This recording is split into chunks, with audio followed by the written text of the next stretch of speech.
Kentucky did their annual pro day event, which is one of the best events I think in college basketball, in my opinion. I know that sounds like a crazy statement, but uh, this is my point to get across here. I think that every team should be doing this. I think that it is a great way to one, display your players, have media and scouts get a firsthand look at them, and see, possibly what they want to be. I think that a lot of kids that play at the college basketball level, the goal is to get to the NBA. The goal is to be a pro basketball player, and giving this platform, I think, to showcase your players and have NBA scouts and media look at them is a great tool in just one for the players themselves and two in recruiting. This will definitely be Mhm. something that I would want to participate in. I know that Deron Rippey was present at this media day, so we got to get a firsthand look at that. And you know, but I do want to focus more so on the pro day here and some takeaways we had from that. I know I just had to wax poetic there about this pro day, but like I said, Kentucky had themselves their pro day. I think they also did a little bit of scrimmaging in it as well. A lot of things that you were able to see in this. This was also broadcast on SEC Network Plus. Dion, I want to throw it to you first for some of the takeaways that you have from Kentucky's pro day, because I do think there are a couple things we were able to see here. I have one major takeaway. And I think I'm glad you and I are doing this video because I think we were the ones that also did the video that discussed Cam Williams potentially being a lotto pick, and we called it insane. Hmm. Um, I think the reason we both think it's insane is I don't think he starts on this roster. So it feels crazy that a guy who's not going to start also could be a lotto pick. This kid's probably a lotto pick. And I want to say I was wrong. Now, do I think he's necessarily a lotto pick in next year's draft? I don't know, to be honest. But like, I can tell you right now, he's a lotto pick. What did he shoot last year? Wasn't it like close to like 40% from three? Am I wrong on that? I believe so. Yeah. 7 foot wingspan, lotto pick. Yeah. You're 6'8", 7 foot wingspan, great defender. There's a closeout he makes that looks like a standard closeout. It was a block shot. Yeah. It was a I, block shot. Yeah, I definitely was able to look at that one, and that was something that popped to me. And look, I think it's moments like that where, you know, Cam Williams, a guy that was at Tulane last year, I believe is where he was at, now is in front of hundreds or whatever amount of NBA scouts or whatever was there, and able to display the wingspan, display those tools. I mean, that's what like NBA teams are looking for. If Cam Williams shoots the ball well this year and that wingspan ain't going anywhere, and he shows some stuff on the defensive end, I don't know if it'll be lottery, but he will be a certified first round NBA draft pick, no doubt, and probably find himself in a great role in the league, I think for sure. I think you were able to also see some one of the funny things about the pro day I want to point out is I feel like you got some Mark Pope moments in this. Mark Pope made Andre Yelovich run to the top of the bleachers, I believe it was, for talking back or saying something under his breath to Mark Pope, and also Brandon Garrison fouled a three-point shooter, and he made Brandon Garrison do towel pushes down and back as a punishment. So just so you know, Dion, don't cross Mark Pope. He doesn't play that. This is hilarious to me because this is like Mark Pope's way of giving all his players an opportunity to showcase themselves to the pros.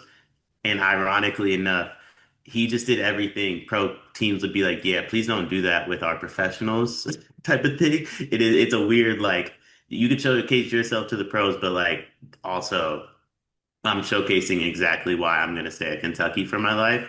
And that's a positive thing for Kentucky fans. I'm not saying that negatively, but that is hilarious. He spoke back to Mark Pope, so he had to run stairs. Yeah. I love that. I love that. By the And, way, and I believe it was around. I believe it was surround. Like the comment too was there was an open three he didn't shoot, and Mark Pope was like, "Shoot the ball." And I believe Yelovich had something to say about that, and he's like, "Yeah, hit the stairs." I want to say this. A lot of people say I don't have anything in common with Division I college basketball players.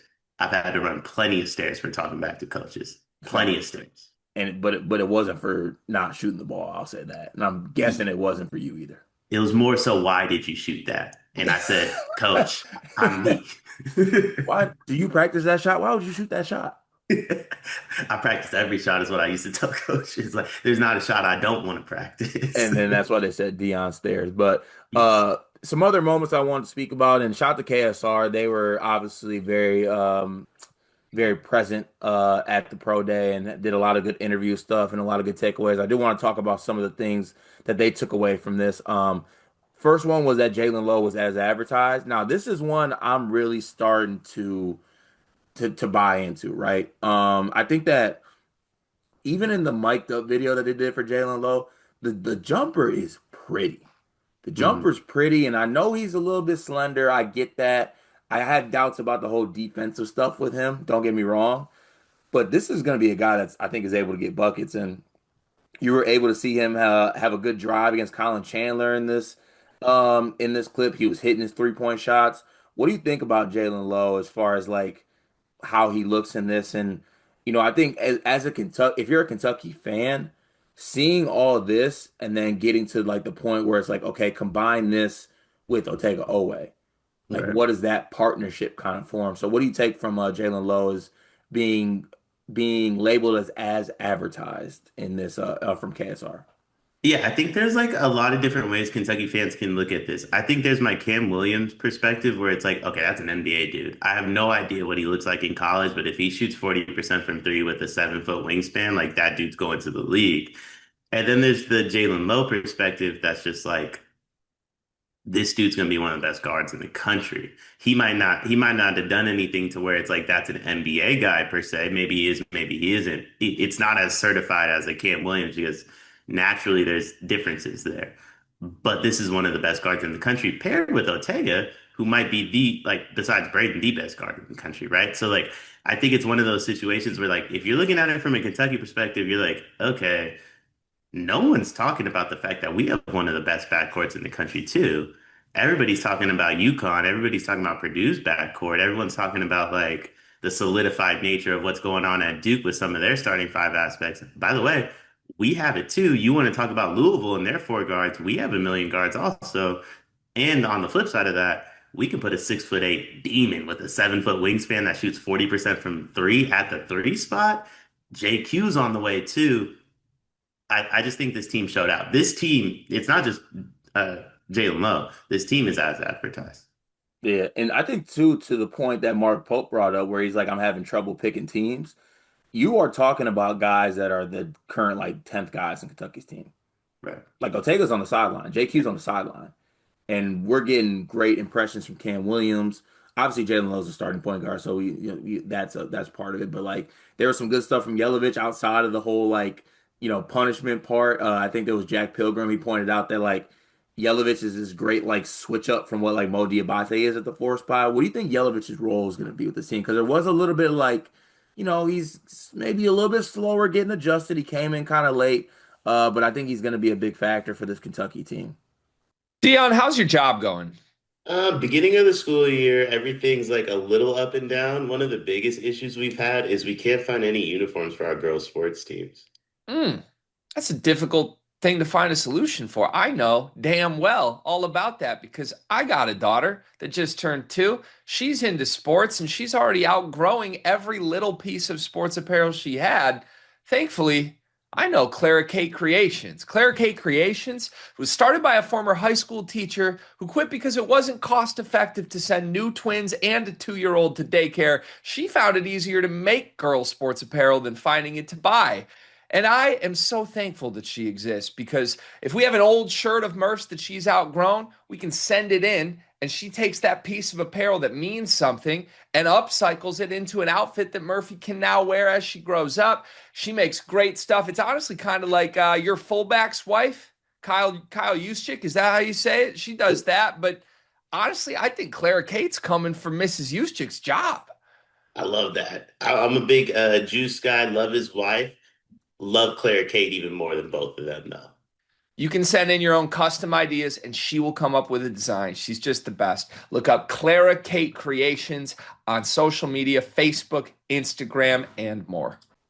Um, I think Big Jelly is the key to like being patient with JQ, which I think is probably like the most important thing for this roster. Because Mm.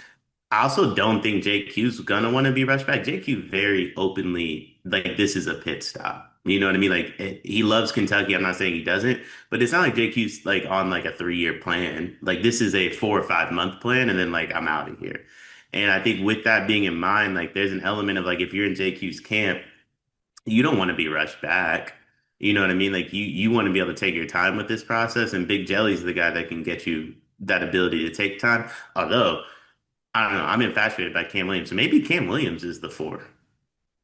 Yeah, I think there's options for this team. That's the one thing that I think Mark Pope even pointed out himself, and I think it's what makes this team good. Before I move on to the last point from KSR, I also want to bring this up.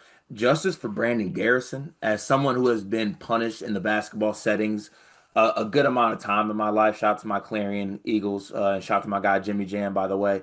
Um, Towel pushes way worse than running bleachers. Like if you got to run to the top of the bleachers, toss the tub, and then come back down, towel pushes are hell usually in those hot gyms. Fair. Um, but Brandon Garrison's the most conditioned guy on the roster, though.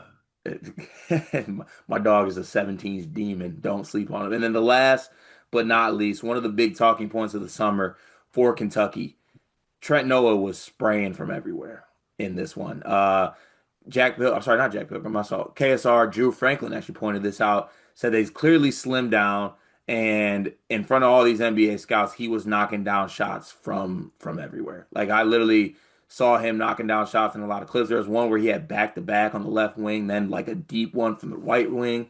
Mark Pope pointed out himself that he's scoring 1.67 points per possessions in live reps, which is insane, by the way. But he looked like every bit of an elite shooter. And, I think people have had differing opinions on Trent Noah and what his role will be for this team. But he looked the part of like this knockdown shooter that I don't know. I feel like if he's going to knock down shots and be this elite shooter, there's got to be some minutes for him somewhere. Yeah. But how Yeah. many is it, Dion? Not many, because like, and I mean that respectfully to him, Cam Williams like a lethal shooter too, and I think he showcased what he can do on the other end too. But Mark Pope values shooting. Wasn't there like a stat at some point last year where like Mark Pope teams had like 20 straight games of 10 made threes or something along those lines? I didn't see that one. It's an insane number. Kentucky fans, I know y'all know it. Please put it in the comments. Like it's an insane number. Trent Noah's gonna play for sure. Like there's no way Trent Noah doesn't play, but like Aberdeen, Otega, Jalon Lowe, Jasper Johnson, Cam Williams, Trent Noah, Mo Diabate. I think that's 7 guys that like all pretty much play like similarly. You know what I'm saying? Like Jasper and Jalon are like probably the point guards. Maybe Aberdeen gets some burn at point just to get him extra minutes on the floor. I don't know. But then you got, I think, Aberdeen, Otega, Noah, Cam Williams that are vying for those 2, 3 spots. And then you have a Mo Diabate who I think is like a 3, 4. It's just a lot of names, a lot of bodies, man. Like, and a lot of really good players. So even if Trent Noah only plays like 8 to 10 minutes, I don't think that's a knock on Trent Noah. That just shows how good this roster is. Yeah, I think so too. Then some other quick notes before I kind of wrap this up. Mo Diabate was a guy. This also comes from KSR. He just wins everything. He grabs every rebound, tough as nails. That checks out with what I was able to see. Jalen Lowe got past everybody, and then Malachi Moreno, also a guy who impressed on day one and has a chance to be pretty special. What do you think about Malachi in this kind of where he fits in, I guess, on this team? Most important player, I think, to the fit final product, I would say. Um, Center is probably the weakest position on this roster. I don't think that's crazy to say. You have Malachi Moreno, you have Brandon With Garrison. JQ though? I think JQ's a 4. What? Yeah, I think JQ's a 4. Really? Like four at the NBA level or four at college level? I think he's a 4 either way. I think you can play him spot minutes at the 5 at the college level. But like,